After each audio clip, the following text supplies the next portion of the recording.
Hi there, Nick here from Conservation Careers, and welcome to the podcast. Now, today we explore the world of conservation and diversity with digital storyteller Taurean Meacham. Working for the US Fisheries and Wildlife Service, Taurean is the program coordinator for the Diversity Joint Venture for Careers in Conservation. In this episode, we delve into Taurean's work to improve diversity, equity, inclusion, and justice in conservation and beyond. We hear about how he survived a workplace mass shooting and subsequently retired from the US Navy to become a stay-at-home dad and full-time college student. We also discuss how his military background is helping to provide a unique perspective on fostering diverse and inclusive communities within conservation. Finally, we explore Taurean's work in conservation and environmental stewardship, his efforts in social justice, and the valuable insights he offers for aspiring conservationists perhaps like you. It's a story of resilience, of dedication, and the power of diversity in conservation. Enjoy.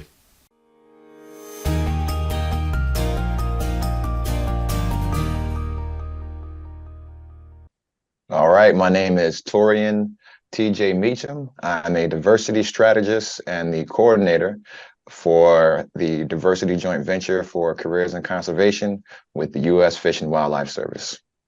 Amazing. Yeah, and it's so good having you on the podcast. Thank you for joining us, Taurean. I know that you're a busy guy. We appreciate the time and your energy here today. And we talk about some important topics today as well. So it's great to kind of have you and your expertise with us. Where should we start? Well, a big theme of our discussion today is around inclusivity and improving diversity within the conservation movement. I'm acutely aware I'm a white male sat in the UK that, really is probably overrepresented within the movement. So let's talk about the importance of diversity. Like, where do you see diversity as sitting within conservation right now? I've heard that there's a deficit. Like, what's your view of where we are, like the current status, if you like, before we talk about maybe what problems that might cause or what the solutions might be? Like, what's the current state of play? So right now, there appears to be a large deficit in the makeup and demographics of conservation across the board, and this is proven by statistics. We all have workforce data tables that show our demographics, and we can see where we have made gains in diversity and in making a more culturally diverse workforce in some areas, and then we see where we lack. One of the things that did happen is that a round turn was made on how we hire women in the workplace and how we actively recruit them. And so there was a large increase in the amount of women that came in the workforce. However, there wasn't the same amount of energy put into the other demographics that agencies and industries were trying to reach. And so that's what the focus is now, is trying to figure out how to make those same inroads, those same connections into various cultures by storytelling, understanding the shared journey of stewardship and conservation, and being truly inclusive of everyone's unique skill set and capabilities and attributes that they can bring.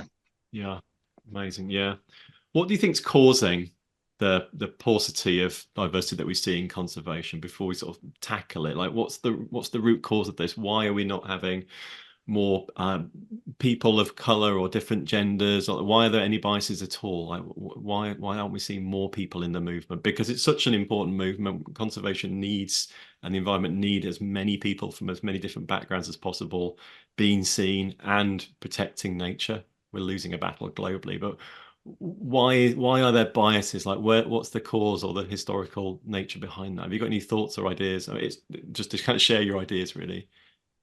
Absolutely. And what I'll say about this is I'll speak about my personal experience with regards to access and information. Yep. And so from what I've seen with regards to upward mobility in any field, it's barriers to access or barriers to information. So for me, I was a kid from Asbury Park, New Jersey. We didn't have access to a lot of the park ranger programs, any fish and wildlife programs, and we didn't have a lot of that information as well. So my earliest foray into the conservation world was pretending to be a cartoon character, a comic book character, and going into the woods to play. And I had kids that were maybe 10 miles away from where I was geographically located that did have access to various programs and that information. So they got to get ingrained into the world of conservation from the age of 5 years old. Mm. And then they got to become career conservationists, and we're only separated by 10 geographical miles. And so that's one of the things that I see that impacts a lot of the inroads and progress that we're trying to make with regards to diversity and conservation is access and information. So when we're trying to reach people in a rural area, a lot of times they don't have access or information. Mm. We're trying to reach people in the urban community. It's not about that they don't want to do the jobs, they just don't have the access or the information. It's hard for someone from the metropolitan area to go out to a field service office to do a job when they don't know that job exists or that they even qualify for it. Another thing is when we interface with our tribal partners and our indigenous institutions, we notice things like their curricula for their agricultural schools don't match the government guidelines for federal hiring practices. And that's because we're not coordinating directly with them to give them the information to ensure that they have access. And so a lot of the issues that I've seen, it's not about race or something nefarious. It's simply a group of people not having access to a set of information that will allow them to move upward. And that's what the DJV is looking to do, is take away those barriers of access to information and provide those equitable opportunities to all people of all backgrounds in order for them to understand the shared stewardship and the shared responsibility of fighting climate change. Mm. I love that as well, like the shared stewardship. This is something which is like a global thing which we all need to be involved with. And you see it as starting early and see it as not having access to information, yeah, at the kind of earlier stage, really. Some people have access and some people don't, and it's an Yes. information issue at its core. And a lot of it comes from the lifestyle, like you and I talked about. I'm not a conservationist by profession, scientific background, field of research. I come from a STEM background, former submarine veteran. I'm a conservationist by lifestyle. And so that's how conservation has to be marketed as a lifestyle brand. People understand the value of their environment from a very early age. You see kids as early as they can walk cleaning up the beach. Those kids are going to grow up to be conservationists. So when you have the ability to identify individuals like that, one, it's a global issue. Climate change affects everybody, but then we have to essentially get rid of the ego and remove the desire to want to control the access, want to have that magic key and just give it away freely. And I think that's one of the things that, for me, coming from, a military background and a public service background, and that's normal for me, is everything is normally given away free. We share resources. But crossing these various lines of culture and community, it's about ensuring that these groups understand, hey, diversity, it's equity, it's an exchange of services, and it's an exchange of goods, it's an exchange of civil rights.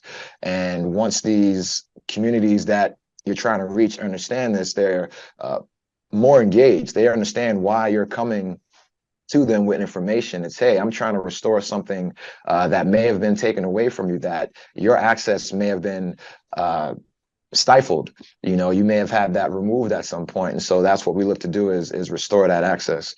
But like a lot of the issues that we see, or that I see in my own experience with regards to diversity and conservation, is simply folks not being aware. A lot of elasticity issues with being tied to the resources of your parents or your community.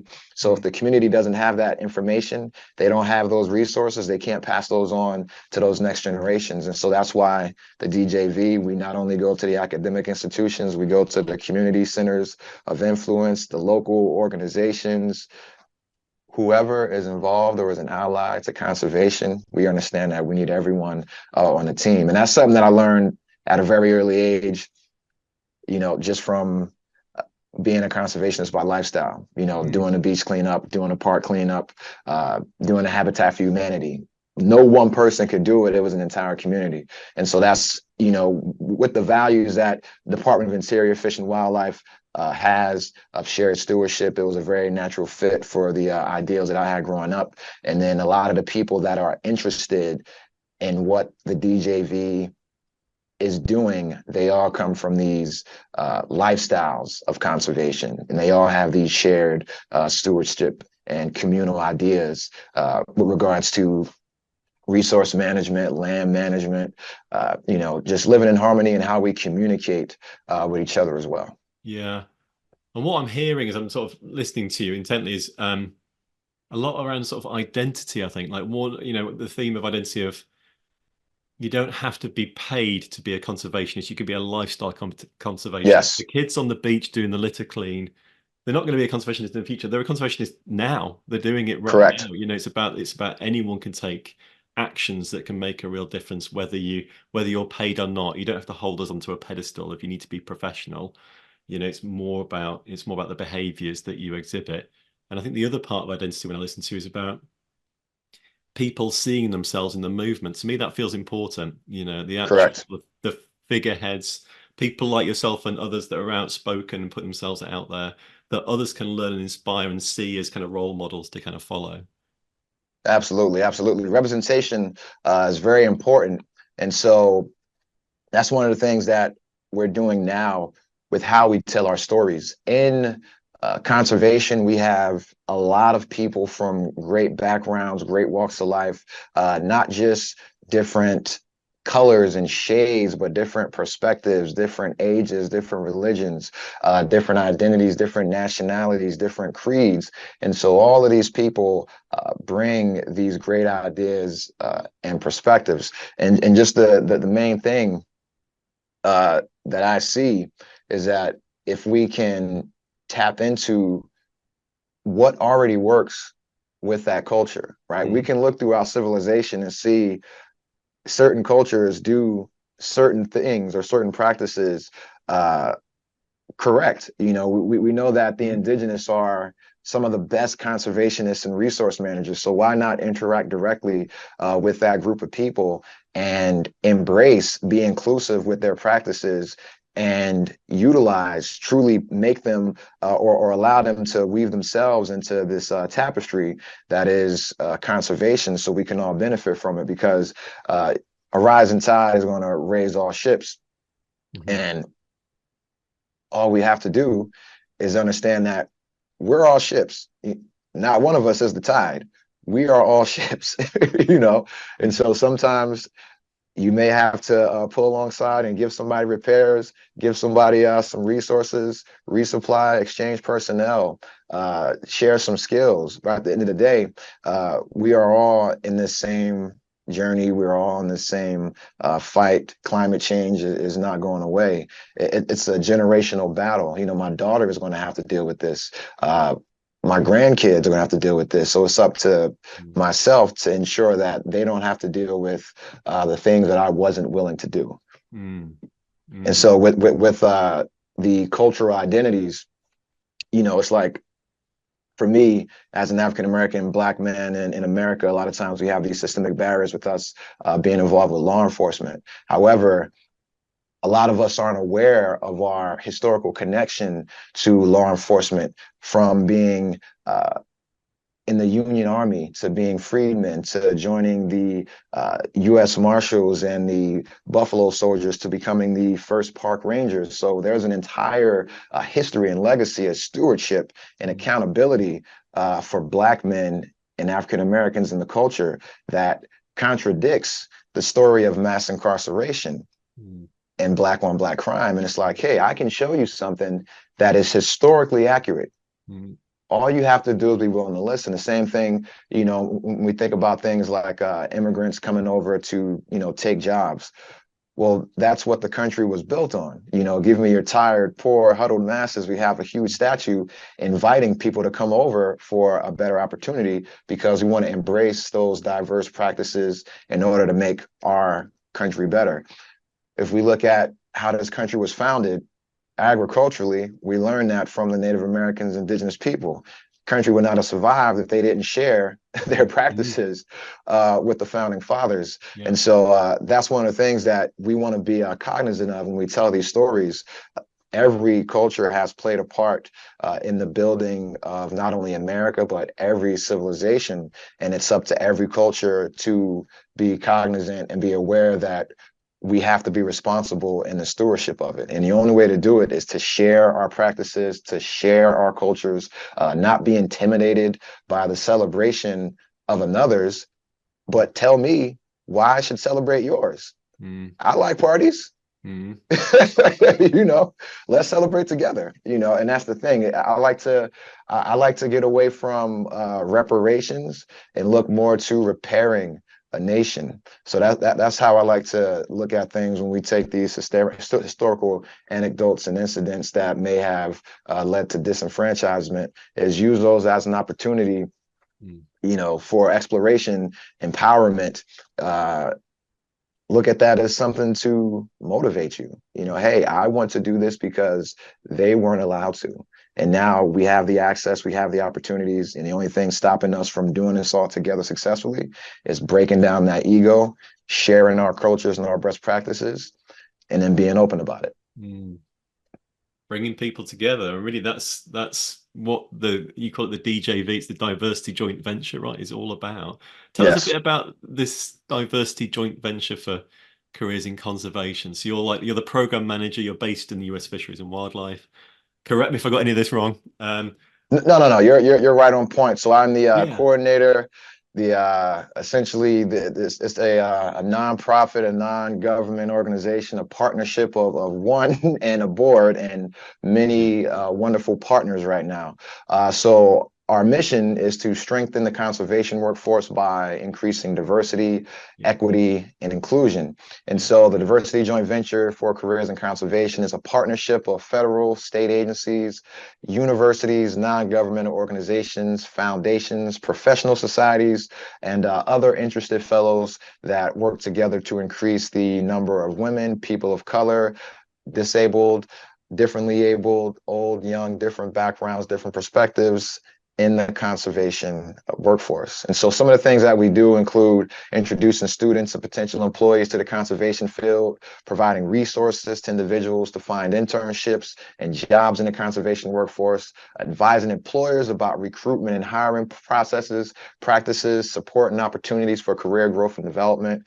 We've created a mentorship network on LinkedIn as well. And by doing so, the DJV and our partners, we support conservation organizations. We help them attract, recruit, and retain new dynamic personnel, employees who have fresh insights, fresh perspectives. And this is the generation that's going to carry us forward in this fight against climate change.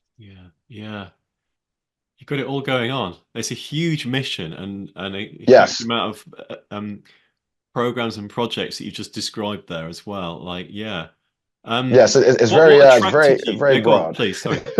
Sorry to interrupt, but it's very broad. And so originally, when the program started in 2016, it was a very ambitious program by several state agencies, National Park Service, Department of Interior,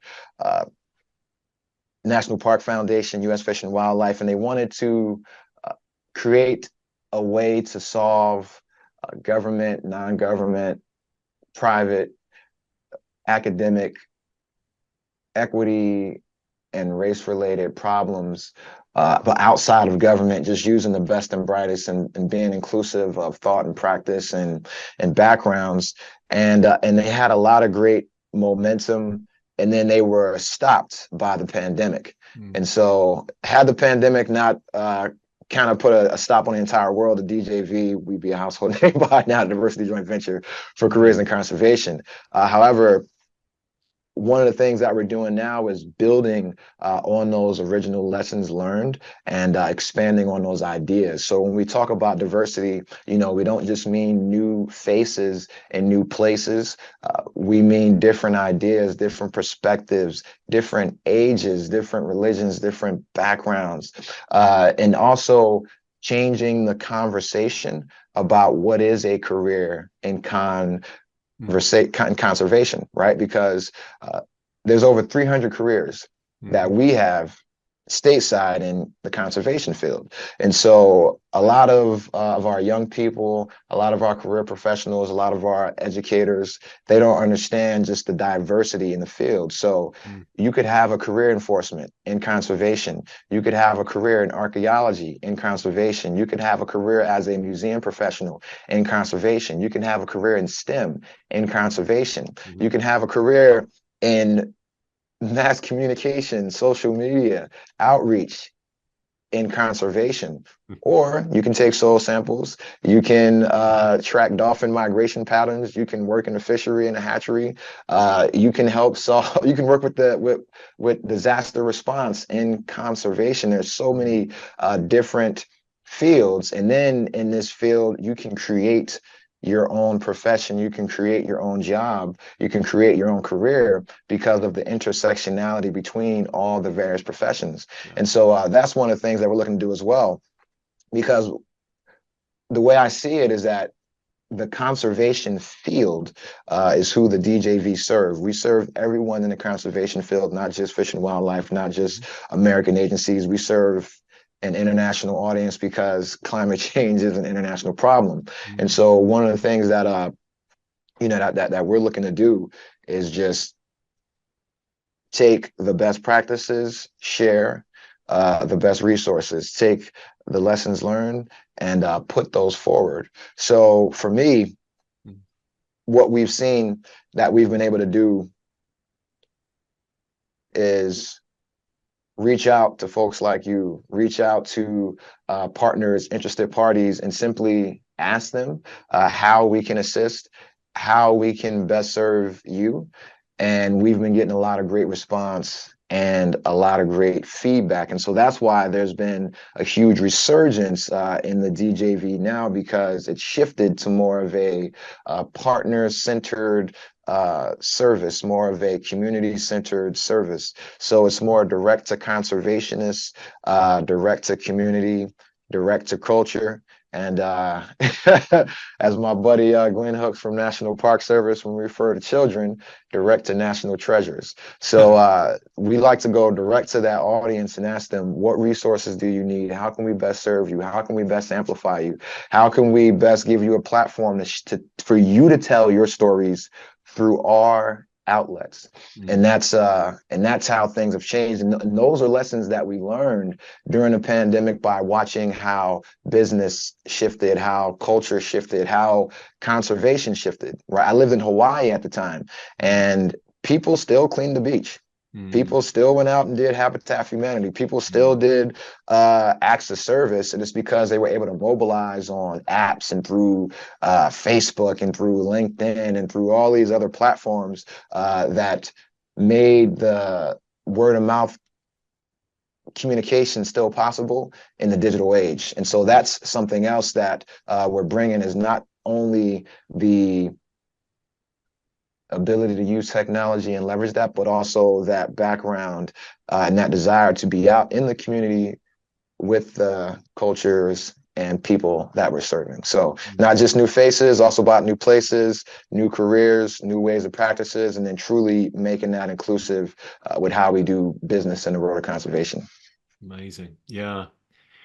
When you saw the role advertised, what drew you to the DJV? What drew you to the role? Like what potential did you see in it? What stamp did you think you could put on it? Where do you think it's going?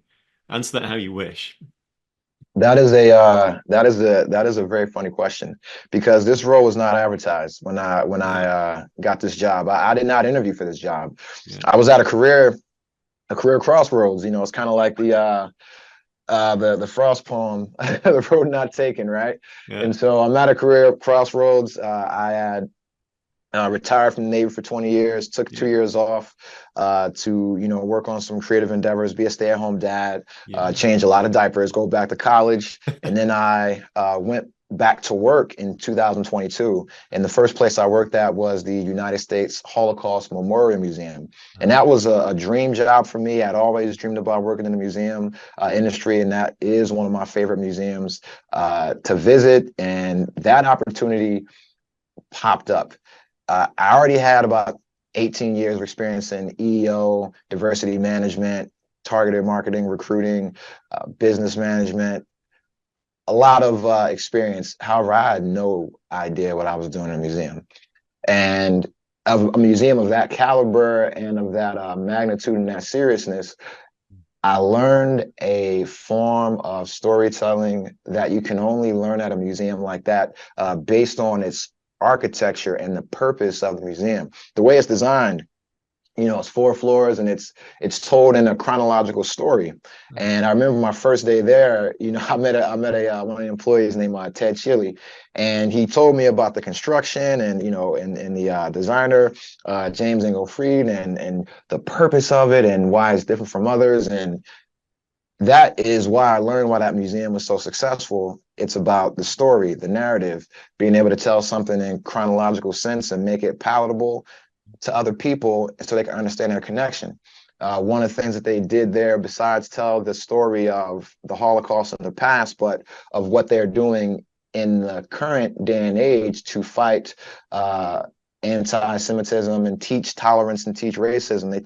They teach courses there to our federal employees. A lot of people don't know that there. Access and information. They have one of the best schools for teaching tolerance and anti-racism that every government agency could be used in America, but they just don't know access and information. So after I learned that and learned the great things they were doing and learned about storytelling person to person wise, I ended up getting hired as an equal employment opportunity counselor with a DoD agency that actually worked in artificial intelligence and all types of advanced military technology. And so being in the role of an EEO counselor, you learn a different perspective. It's a lot of objectivity. A lot of times you have the answers and you can't give them. You can only facilitate the conversation, bring people to the table, advise people of their rights, and that puts you in a different role.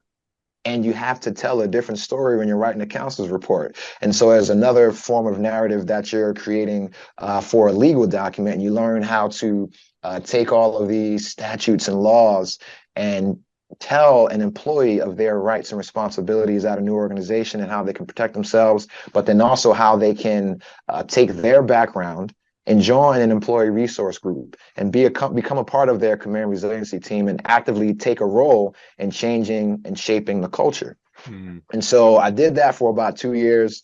And then this time last year, I realized I had a lot of extra time on my hands. I figured out I had about 30 extra hours. And so I decided that I was going to start a nonprofit. And this nonprofit was going to be aimed at creating pathways to government, local, blue-collar employment for people from my hometown, Asbury Park, New Jersey. It's a very diverse town, all backgrounds, everything. So we have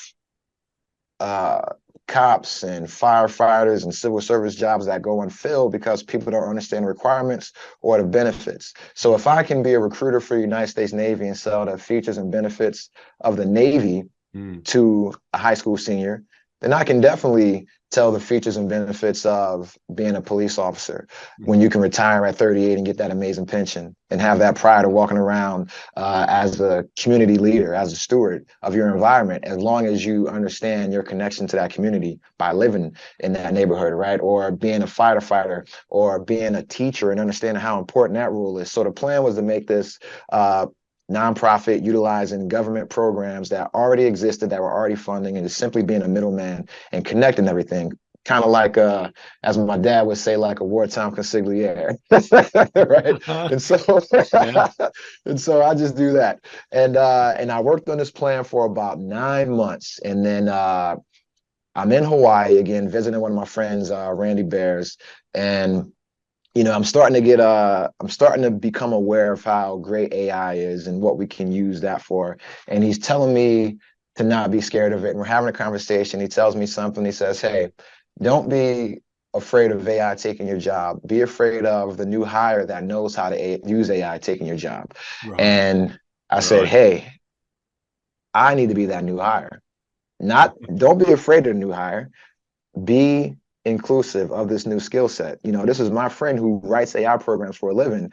And I'm sitting here talking to him about Skynet and the Terminator when he's making $1 million companies using something that I can be using to make my career a little better. So what I did was I started applying for new jobs outside of the role of being an EEO counselor, because I wanted to take an active role in shaping the culture and climate of the workforce and not just reporting on it. So I saw a role as a diversity strategist pop up with U.S. Fish and Wildlife, and that's what I interviewed for. And so that would have been doing climate assessments, workplace assessments, doing EEO and diversity counseling, training, facilitation, things of that nature. When I got to the interview, I told them about my nonprofit idea, and that kind of became like 30 minutes of the interview. Feels and risky. then He's like, I've got this other side yes, venture. yes, and I'm in Hawaii at this time on this vacation, and they call me and they offer me a job right after I left dinner with my buddy talking about AI. And I was like, this is a no-brainer. I was literally wearing this hat right here, my Turtle Bay hat, 'cause I love Hawaii so much. And it's a dual connection, double entendre for Turtle Bay for Hawaii and Turtle Island for North America. And so I'm wearing this hat. I'm like, I have to take this job. I take the job, and then they say, hey, 25% of your job is going to be a strategist with us. And then 75% of your job is going to be this thing called the Diversity Joint Venture for Careers in Conservation. And oh, by the way, there's a person across the pond that that we have a similar name with that you might want to contact. So oh, really? Okay. yeah, That's and right. that's essentially what happened. And that was February 12th. And that was February 12th when I started with Fish and Wildlife. And I want to say a little bit less than 120 days later, we're here, and I had no LinkedIn profile. We're about 1,200 connections deep, 300 on the link, about 400 on the LinkedIn page, and 150 in the LinkedIn group. And so we have a LinkedIn group right now that we're building a community, a mentorship network, so that entry-level personnel can talk to that GS-15 in that government agency and understand what the culture is like. They can ask that person, hey, what was it like when you were 25 years old, just getting into the world of conservation, and you didn't see anyone like you? How did you get through the day when you couldn't go to anyone and tell someone how you feel? Now that connection can be made, access and information. And so using these lessons learned during the pandemic, during my time off, I was heavily involved in music and activism. I helped organize a protest back in my hometown of Asbury Park with several friends, Isaiah Jones and Scotty Lewis, an NBA player. Protest got documented by my father, won an award, a documentary award from the Asbury Park TV Association. So that's some of the stuff that I did in my time off and my college break, was get heavily involved in community activism. So when people watched, cities burn in response to George Floyd, I was organizing protests in Hawaii for my hometown and then documenting it with my dad and my nephew. So that's how I got the job. However, if I wasn't at Fish and Wildlife, I'd be somewhere else doing the same thing, and we'd still be having this interview. Yeah. And I'm very pleased we are. Yeah. I mean, your ability to tell stories is so clear, and the passion for communications. It's something we talk a lot about on the podcast too, actually, that, a lot of conservation is, we kind of know what the problems are. We kind of know what the solutions are. We just need a bigger audience. We need to kind of create the tribe, and get more people behind us. And the way you do that is through storytelling, through having better messages, through reaching your audiences, really through sales and marketing kind of skills, really. And I think you're a great example of that, really, about kind of bringing that to the fore and connecting with people. I've seen some lovely comments dropping into the chat while we've been talking, and we'll throw them to the audience towards the end as well, let them ask their questions. But I think just it shows the power of communications and what a difference it can make to people. Where do you see the DJV going? Like, what do you have a bit of an idea, or can we even call it a vision for the future? Like, what are you excited about? Where this train's kind of rolling towards? Yes, well, right now it is a very exciting time to be involved in conservation. It is a very exciting time to be involved with the Diversity Joint Venture, because there's been exponential just growth in the digital space, and we've been able to, in 100 days, had a very aggressive plan. When I first got to the agency, I told my director, told my colleagues, say, in 100 days, we're going to rebuild this entire thing. And they thought I was a little ambitious, a little crazy, but most dreamers are, right? But I had a secret. I knew something that they didn't know, right? And that was that I have to do this, right? I don't have a choice. Mm. I don't have a choice, right? And so, and the reason is because conservation, it calls you, right? And so that is why I'm hopeful for the future of the DJV, because in 100 days, we've been able to reestablish a partnership of 40 academic, government, corporate, and other local organizations in our partnership. That's just in 100 days. We've been able to establish a very, very, very credentialed board of 10 very, very special people. I like to call my conservation Avengers. And I'm like Nick Fury, Assemble. and that's who I'm assembling right now. Yeah. And so, and some of the events we have lined up, we have with the National Park Service and Rock Creek Park. We have a collaboration with Brian Joyner, where I'll be going into the National Park Service environment. I'll be doing the jobs of National Park Rangers, a job shadow program, where I'll be able to shadow the jobs of park rangers, learn about them, their stories, their journeys, and then share them across all of our platforms. One of the issues that we've seen before with recruiting is that folks will recruit for various career fields but never have experience in them. So we can go direct to these career professionals, learn about these jobs. I do the jobs. We already see that idea work on TV, like jobs with Mike Rowe, Dirty Jobs, and Anthony Bourdain, things of that nature, right? We want to see people in these environments learning about these other people's experiences and sharing them. That's what's going to attract people to those careers. And we have that ability to do that. And that's something that we have coming up this summer.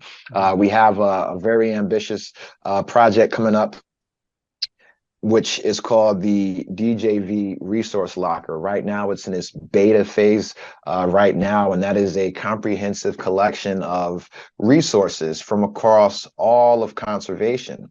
And what this includes is conservation career guides made from our partner, Taking Youth Outdoors. This is a career guide that can walk you from a student to a career conservationist. It walks you through the entire process of writing a resume, which college courses to take, which career fields to look into, how to do volunteer work, how to get involved in the nonprofit or the federal sector, how to start your own outdoor or community outreach organization. And this is something that we're giving to all of the partners in our organizations, because we want to eliminate the barriers to access or the barriers to information. And this is something that was already created and was already in the ether. It just wasn't being distributed directly to the communities that they were trying to reach. So we also have DEI and A leadership materials. So we understand that everyone doesn't have the same level of knowledge with regards to DEI and A, or they may not be able to have these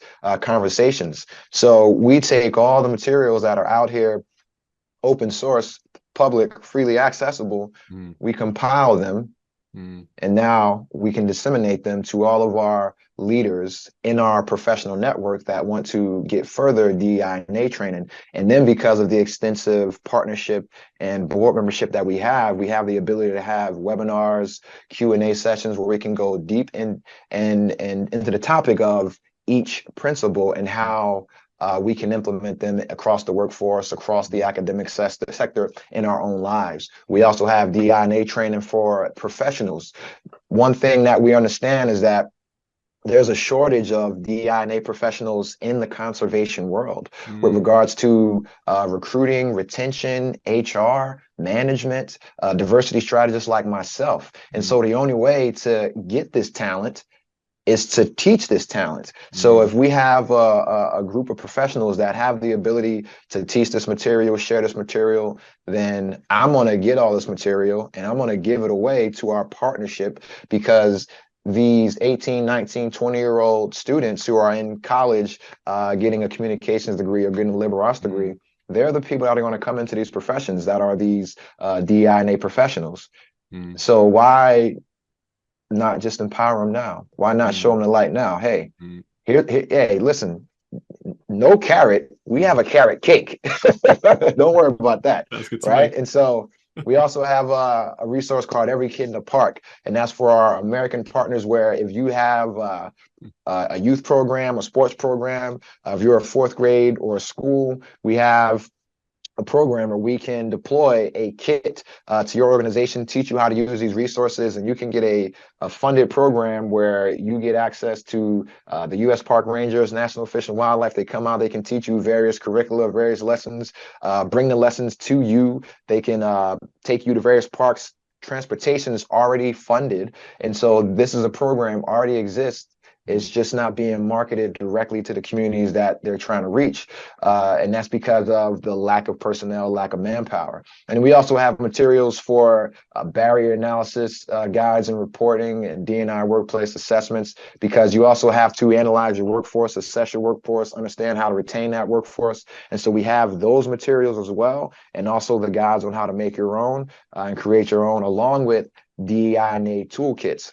And so that was one thing that the DJV was attempting to create during the pandemic, and that was extremely hard.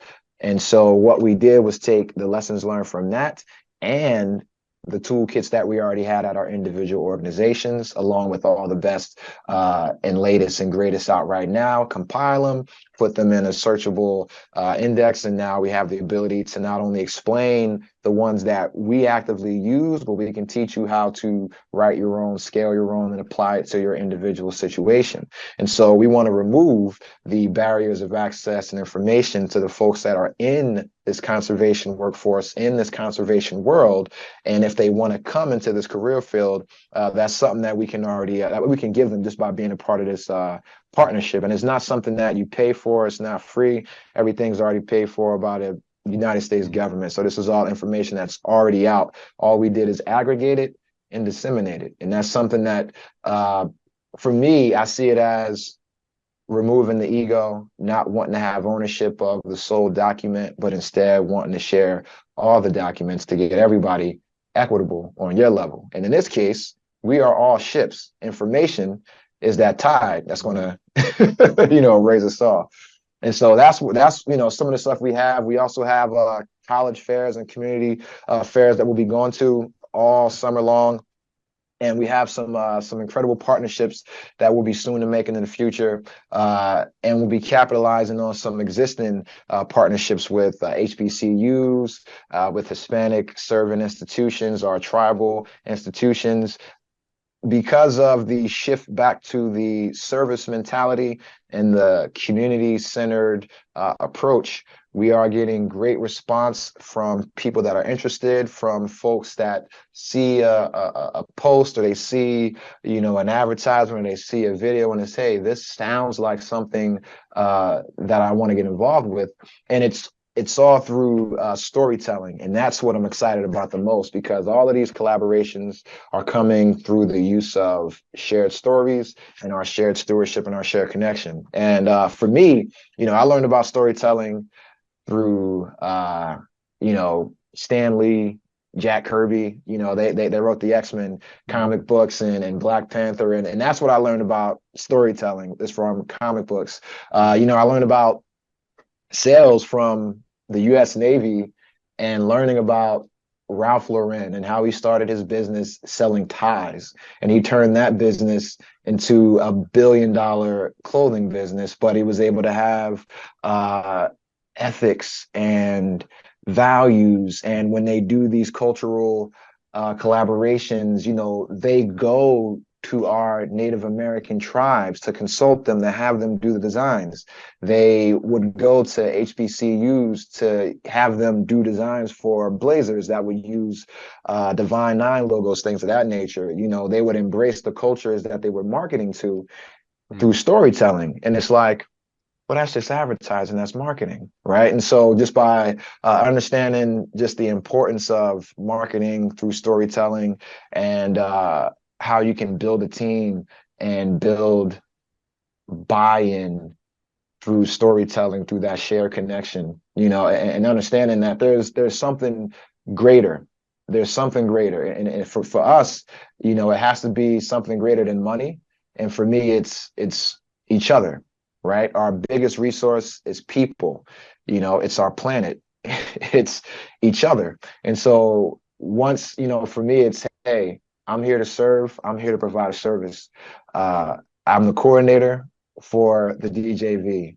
We provide a service. And then once people understand that we're here to help you in any way, shape, or form, and you don't have to pay for it. You just have to tell me what you need help with. And we can find the people that already exist that want to be connected, that want to work with you.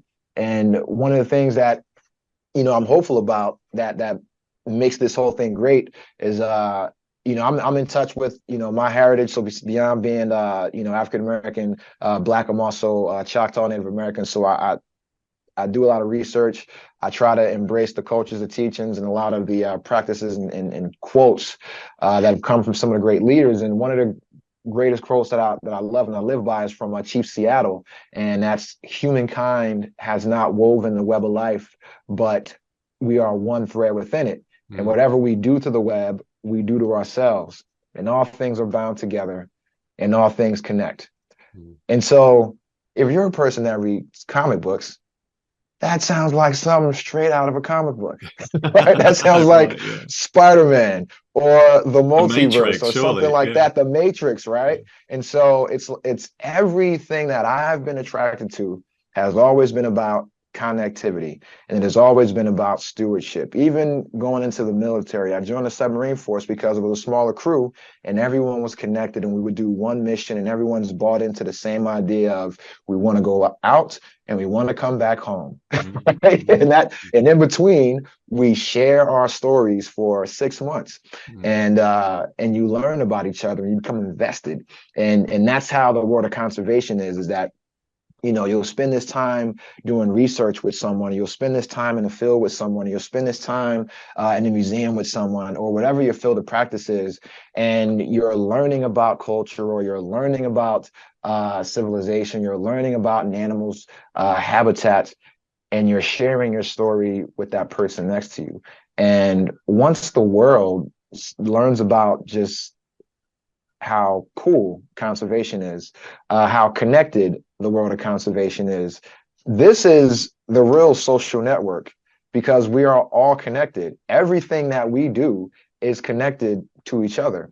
And so that's what I'm hopeful about, is the more people understand what the purpose of this is, the DJV and myself as a coordinator, and what we're trying to do is we're simply trying to connect people who are already doing the right thing, who are already living the lifestyle of being a conservationist. That's who they are. That's what they want to do. And we're trying to give you the resources, give you the pathways, give you the internships, and get you connected with like-minded people. And it's like, for myself, like I'm on bonus time. When in 2020, December 19th or December 2019, I survived the workplace mass shooting above the USS Columbia because I was connecting to my mother. I was sending a text message to my mom about my daughter who was going to be born in July of 2020. Same month I retired, born the same week I retired. I didn't have any kids, right?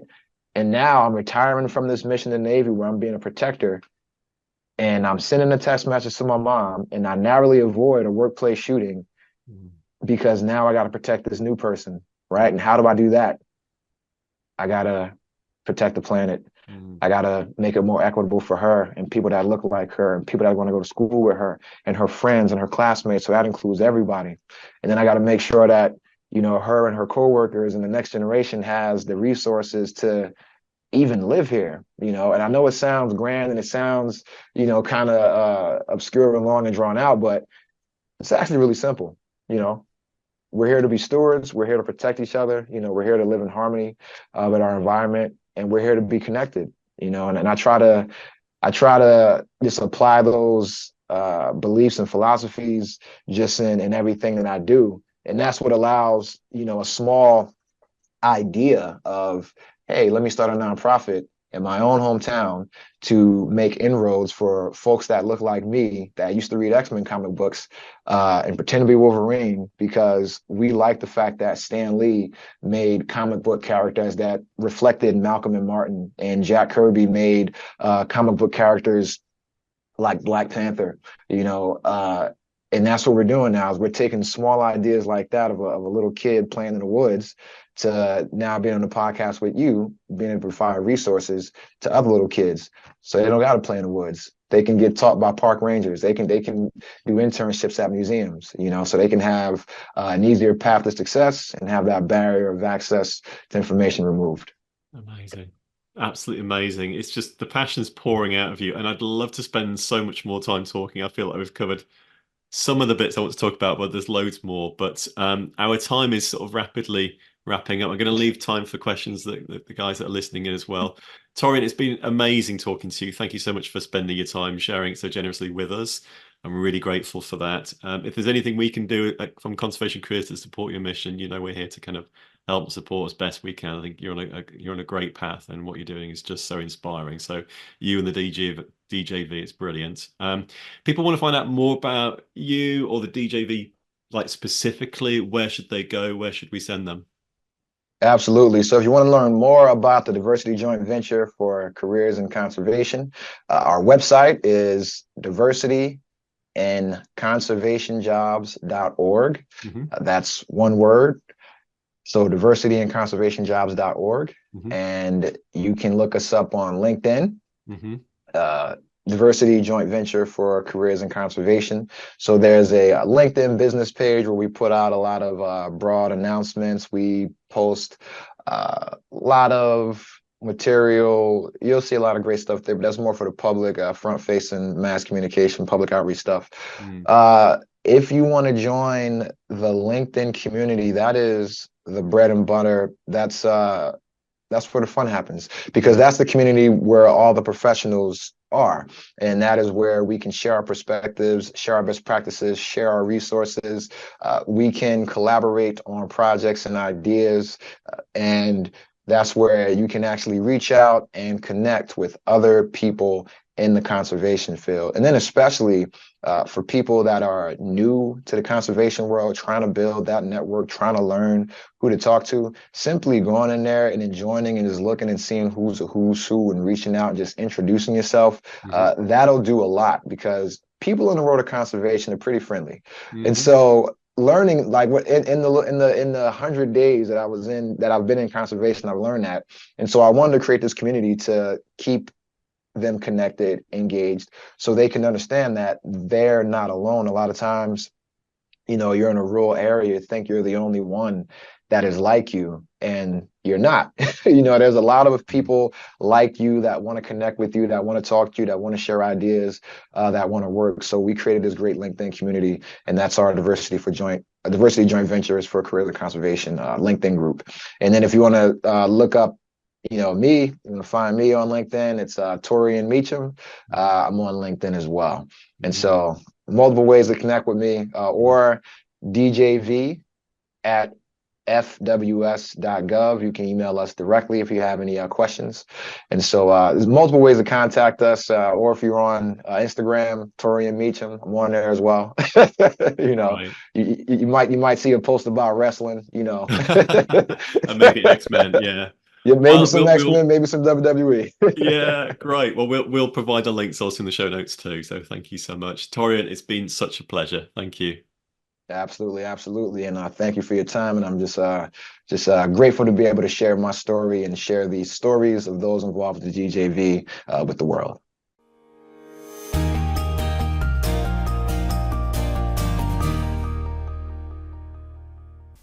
Okay, I hope you enjoyed that, everyone. If you did, then please do hit the subscribe button to get notified of new episodes as they drop. And also, please give us a rating or a review, because it really helps us to get in front of more people, and we really enjoy reading them all. As you'll have heard, our podcasts are now recorded in front of a live audience who sit in and listen to the chat, and then after the mics are turned off, they get a chance to talk to the host, to share their thoughts, and also to ask questions. It's a really great format. If you'd like to be in the audience, all you need to do is join the Conservation Careers Academy. Now, in the Conservation Careers Academy, you'll get full access to the world's biggest conservation job board, listing over 15,000 jobs, volunteer and internships across the globe each year. You'll also enjoy access to our amazing CC Pro private members community with regular events, networking and support. Plus, you'll get full access to our growing library of career-boosting resources, guides and templates. And best of all, it only costs a few dollars, euros or pounds per month to join the Academy. Now, to find out more, please visit conservation-careers.com/academy or simply click the join button at the top of our website. See you on the inside.